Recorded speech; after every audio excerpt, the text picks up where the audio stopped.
So Bigg Boss Tamil season 8 12வது வாரத்தில் 3வது நாளான இன்னைக்கு இரவு நேரத்தில் ஓட்டிங்கில் எந்த மாதிரியான மாற்றங்கள் வந்திருக்குங்கிற நம்ம இந்த வீடியோவில் பார்த்துடலாம். லாஸ்ட் பிளேஸை பொறுத்த வரைக்கும் இன்னும் அன்ஷிதா தான் லாஸ்ட் பிளேஸில் இருக்காங்க. கிட்டத்தட்ட 53,000 ஓட்டுக்கு மேலே வாங்கியிருக்காங்க. பர்சன்டேஜை பொறுத்த வரைக்கும் 10.6%. இவங்களுக்கும் மேலே ஜெஃப்ரிக்கு கிட்டத்தட்ட 58,300 ஓட்டுகளுக்கு மேலே வந்திருக்கு. பர்சன்டேஜை பொறுத்த வரைக்கும் 11.7%.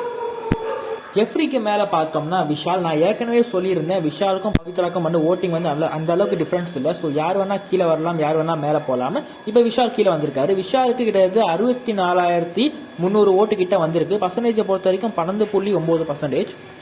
விஷாலுக்கு மேலே 4வது இடத்துல பவித்ரா இருக்காங்க. பவித்ராக்கு 65,500 ஓட்டுகள் கிட்ட வந்திருக்கு. பர்சன்டேஜை பொறுத்த வரைக்கும் 13.1%.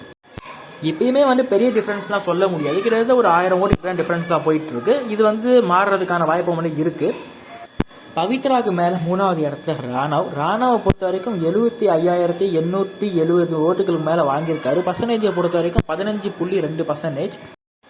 ராணாவுக்கு மேல 2வது இடத்துல மஞ்சரி இருக்காங்க. மஞ்சரிக்கு 85,500 ஓட்டுகள் மேல வந்திருக்கு. பர்சன்டேஜை பொறுத்த வரைக்கும் 17.1%. முதல் இடத்துல ஜாக்லினுக்கு 96,000 ஓட்டுகள் நெருங்கிட்டு இருக்காங்க. பர்சன்டேஜை பொறுத்த வரைக்கும் 19.2%.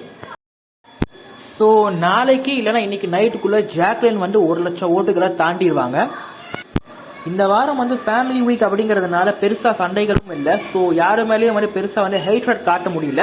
ஸோ அதனால ஓட்டிங்கும் அந்த அளவுக்கு சுவாரஸ்யம் அல்ல, கொஞ்சம் நல்லா தான் போயிட்டு இருக்கு. ஆனா அடுத்த வாரம்லாம் இப்படி இருக்காது. ஓட்டிங் பயங்கர ஃபயரா இருக்கும். அடுத்த வாரம் டிக்கெட் டு ஃபினாலே ஸ்டார்ட் ஆகுது. ஸோ அவ்வளவுதான் மக்களே. இந்த வீடியோ பிடிச்சிருந்தா ஒரே ஒரு லைக் மட்டும் கொடுங்க. அப்பதான் நிறைய பேருக்கு வீடியோ ரெக்கமெண்டேஷன் ஆகும். அண்ட் தேங்க்ஸ் ஃபார் வாட்சிங் காய்ஸ். பாய்.